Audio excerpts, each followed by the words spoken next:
ಜಿಲ್ಲಾ ಅಧ್ಯಕ್ಷರುಗಳು ಮತ್ತೆ ಎಲ್ಲ ಜಿಲ್ಲಾ ಅಧ್ಯಕ್ಷರುಗಳಾಗ್ಲಿ, ತಾಲೂಕು ಅಧ್ಯಕ್ಷರುಗಳಾಗ್ಲಿ, ಮತ್ತೆ ಸ್ಟೇಟ್ ಉಪಾಧ್ಯಕ್ಷರುಗಳಾಗ್ಲಿ, ಅವರೆಲ್ಲ ಸೇರಿ ನಾವೆಲ್ಲ ಒಂದು ಕಮಿಟಿ ಮಾಡೋಣ. ಕಮಿಟಿ ಜೊತೆಯಲ್ಲಿ ನಾವೆಲ್ಲ ಒಂದು ಒಗ್ಗಟ್ಟಾಗಿ ಮುಂದಿನ ಬರ್ತಕ್ಕಂತಹ BBMP ಚುನಾವಣೆ ಇರ್ಬೋದು, ಮತ್ತೆ ಜಿಲ್ಲಾ ಪಂಚಾಯತಿ, ತಾಲೂಕ್ ಪಂಚಾಯತಿ ಈ ಚುನಾವಣೆಗಳಲ್ಲಿ ನಾವೆಲ್ಲ ಅಭ್ಯರ್ಥಿಗಳ ಪರವಾಗಿ ನಾವೆಲ್ಲ ಕೆಲಸ ಮಾಡುವಂತ ಉದ್ದೇಶದಿಂದ ಈ ಒಂದು ಸಭೆಯನ್ನು ಕರೆಯಲಾಗಿದೆ. ಈ ಸಭೆಯಲ್ಲಿ ನಾನು 6 ತಿಂಗಳಾಯ್ತು ಸಾಹೇಬ್ರೆ, ನಾನು ಈ ಇಂಟೆಕ್ ಯೂತ್ ಪ್ರೆಸಿಡೆಂಟ್ ಆಗಿ 6 ತಿಂಗಳು ಬಂದ ತಕ್ಷಣ ನಾನು ಎಲ್ಲ ಜಿಲ್ಲೆಗಳಿಗೆ, ಎಲ್ಲ ಬ್ಲಾಕ್ಗಳಿಗೆ, ಎಲ್ಲ MLA ನಾನು ಪತ್ರ ಬರ್ದೆ, ದಯವಿಟ್ಟು ಇಂಟೆಕ್ ಬಲಪಡಿಸಬೇಕು, ನೀವೆಲ್ಲ ನಮಗೆ ಒಂದು ಯೂತ್ ಇಂಟೆಕ್ ಪ್ರೆಸಿಡೆಂಟ್ಗಳನ್ನ ಕೊಡಿ ನಮಗೆ ಅಂತ ಎಲ್ಲ ಜಿಲ್ಲೆಗಳಿಗೂ ಇದು ಮಾಡಿದೆ. ಬಟ್ ಯಾರು ಸ್ಪಂದಿಸಲಿಲ್ಲ.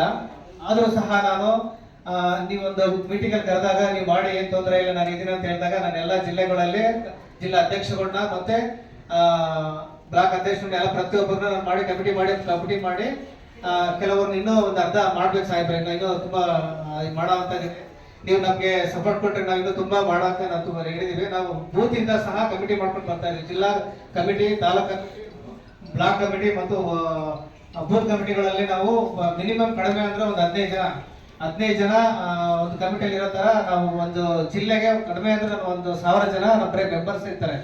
ಕಾಂಗ್ರೆಸ್ ಇಂಟೆಕ್ ಮೆಂಬರ್ಸ್ ಇರ್ತಾರೆ, ಯೂತ್ ಮೆಂಬರ್ಸ್ ಇರ್ತಾರೆ. ಆ ತರ ಮಾಡ್ಬೇಕಂತ ನಾವು ಬಹಳ ಪಣ ತೊಟ್ಟಿದ್ದೀವಿ. ಇಂಟೆಕ್ನ ಬಹಳ ಉತ್ತಮವಾಗಿ ತಗೊಳ್ಬೇಕಂತ ಅನ್ಕೊಂಡಿದ್ದೀವಿ. ಅದು ನಿಮ್ಮ ಒಂದು ಆಶೀರ್ವಾದದಿಂದ ಇದೆಲ್ಲ ಮಾಡಕ್ ಸಾಧ್ಯ. ಯಾಕಂದ್ರೆ ನೀವು ನಮ್ಗೆ ಅಷ್ಟೊಂದು ಸ್ಟ್ರಿಕ್ಟ್ ಆಗಿ ಹೇಳೋದ್ರಿಂದ ನೀವು ಬುದ್ಧಿ ಕಲಿತೀವಿ ಅನ್ನೋದಕ್ಕೆ ನಾನು ಈ ಸಂದರ್ಭದಲ್ಲಿ ಹೇಳ್ತೀನಿ. ನೀವು ಹೇಳ್ದಂಗೆ ನಾವು ಪ್ರತಿಯೊಂದು ಜಿಲ್ಲೆಯಲ್ಲಿ, ಪ್ರತಿಯೊಂದು ತಾಲೂಕಲ್ಲಿ, ಪ್ರತಿಯೊಂದು ಹೋಬಳಿಯಲ್ಲಿ, ಪ್ರತಿಯೊಂದು ಬೂತ್ ಅಲ್ಲಿ ನಾವು ಕಮಿಟಿಗಳು ಮಾಡ್ಕೊಂಡು ನೀವು ಪ್ರತಿಯೊಂದು ಪ್ರೂಫ್ ಸಮೇತ ಬಂದು ತಗೊಂಡು ತೋರಿಸ್ತೀವಿ. ಮತ್ತೆ ಮುಂದಿನ ದಿನದಲ್ಲಿ ಎಲ್ಲ ಬ್ಲಾಕ್ ಅಲ್ಲಿ, ಎಲ್ಲ ವಾರ್ಡ್ಗಳಲ್ಲಿ ನಮ್ಮ ಇಂಟೆಕ್ ಅವರು, ನಮ್ಮ ಯೂತ್ ಕಾಂಗ್ರೆಸ್ ಅವರು ಎಲ್ಲ ಕೆಲಸ ಮಾಡ್ಕೊಂಡು ಹೋಗೋದಕ್ಕೆ ನಾನು ಸತತ ಪ್ರಯತ್ನ ಪಡ್ತೀನಿ ಸಾಹೇಬ್ರೆ. ಈ ಒಂದು ಎಲ್ಲದಕ್ಕಿಂತ ಮುಖ್ಯವಾಗಿ ನಾವು ಈ ಎಲ್ಲ ಕಮಿಟಿ ಆದ್ಮೇಲೆ ನಾವೊಂದು ಪ್ಯಾಲೇಸ್ ಗ್ರೌಂಡ್ ಅಲ್ಲಿ ಒಂದು ಯೂತ್ ಜಾಬ್ ಫೈರ್ ಅಂತ ಮಾಡ್ತೀವಿ, ಉದ್ಯೋಗ ಮೇಳ ಮಾಡ್ಬೇಕು ಅನ್ಕೊಂಡಿದ್ವಿ.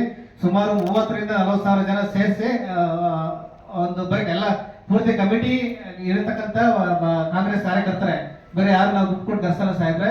ನಾನು ಸುಮಾರು 23 ವರ್ಷ ಆಯ್ತು ಕಾಂಗ್ರೆಸ್ ಅಲ್ಲಿ ಕೆಲಸ ಮಾಡ್ಕೊಂಡಿದ್ದೀನಿ. ನನ್ನ ಪುಣ್ಯ ನಿಮ್ಮ ಈ ವೇದಿಕೆಯಲ್ಲಿ ನಿಮ್ ಜೊತೆಲಿ ಇದ್ದೀನಿ ಅಂತಂದ್ರೆ ಬಹಳಷ್ಟು ಖುಷಿ ಆಗ್ತದೆ. 23 ವರ್ಷ ಕೆಲಸ ಮಾಡೋದಕ್ಕೆ ನನಗೆ ಈ ಒಂದು ವೇದಿಕೆ ಸಿಕ್ಕಿದೆ. ಈ ವೇದಿಕೆ ಬಹಳಷ್ಟು ಚೆನ್ನಾಗಿ ನಾನು ಬಳಸ್ಕೊಳ್ತೀನಿ, ನಿಮ್ಗೆ ಹೆಸರು ತಂದ್ಕೊಡ್ತೀನಿ. ನೀವು ನಮ್ಗೆ ಅಧ್ಯಕ್ಷ ಆಗಿದ್ದೀರಾ.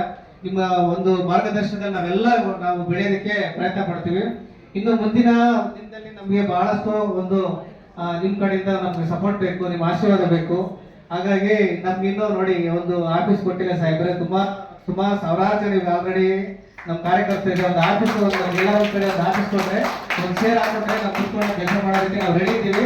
ನೀವೇನ್ ಹೇಳ್ತೀರ ಸಾವಿರ ನಾನು ರೆಡಿ ಇದ್ದೀನಿ ಸಾಹೇಬ್ರೆ. ನೀವು ನಮ್ಗೆ ಒಂದು ಅವಕಾಶ ಮಾಡ್ಕೊಡಿ ದಯವಿಟ್ಟು. ಮತ್ತೆ ತಿರ್ಗಾ ನಮ್ಗೆ ಇವಾಗ ಸರ್ಕಾರ ಬಂದಿದೆ. ಸರ್ಕಾರ ಬಂದಿರೋದ್ರಿಂದ ಯೂತ್ ಕಾಂಗ್ರೆಸ್ ಅಲ್ಲಿ ಸ್ವಲ್ಪ ಯೂತ್ ಇಂಟೆಕ್ ಅಲ್ಲಿ ಕೆಲವರು ಮೆಂಬರ್ಗಳು ಬೇಕು ಅಂತ ಕೇಳ್ತಾ ಇದ್ರೆ, ದಯವಿಟ್ಟು ಅದರಲ್ಲಿ ಸ್ವಲ್ಪ ಎಷ್ಟು ಆಗುತ್ತೋ ಅಷ್ಟು ದಯವಿಟ್ಟು ಸಹಾಯ ಮಾಡಿ. ನಾವು ಕೆಲಸ ಮಾಡಕ್ ರೆಡಿ ಇದ್ದೀವಿ. ಇನ್ನೂ ಬಹಳಷ್ಟು ಮಾತಾಡೋಂತಿದೆ, ಯಾಕಂದ್ರೆ ನಿಮ್ಮ ಭಾಷಣ ಕೇಳ್ಬೇಕಂದ್ರೆ ಬಹಳ ಇಷ್ಟ. ಹಂಗಾಗಿ ನಿಮ್ಮ ಭಾಷಣ ತಿಳ್ಕೊಂಡು ನಾವು ಮುಂದೆ ಮಾತಾಡಕ್ಕೆ ಪ್ರಯತ್ನ ಪಡ್ತೀವಿ ಸಾಹೇಬ್ರೆ. ಇವತ್ತು ನಿಮ್ಗೆ ವಿಶೇಷವಾಗಿ ಏನಂತಂದ್ರೆ ನೀವು ಒಂದು ಅಭಿನಂದನೆ ಸಮಾರಂಭ ಇಟ್ಕೊಂಡಿದ್ವಿ. ದಯವಿಟ್ಟು ನೀವು ಬಂದಿದ್ದಕ್ಕೆ ನಮ್ಗೆ ಬಹಳಷ್ಟು ಖುಷಿ ಆಗಿದೆ. ಆಮೇಲೆ ನಮ್ಮ ಜಿಲ್ಲಾ ಅಧ್ಯಕ್ಷರು ಎಲ್ಲ ಪರವಾಗಿ ನಿಮಗೆ ಅಭಿನಂದನೆ ಸಲ್ಲಿಸ್ತೀನಿ ಸಾಹೇಬ್ರೆ.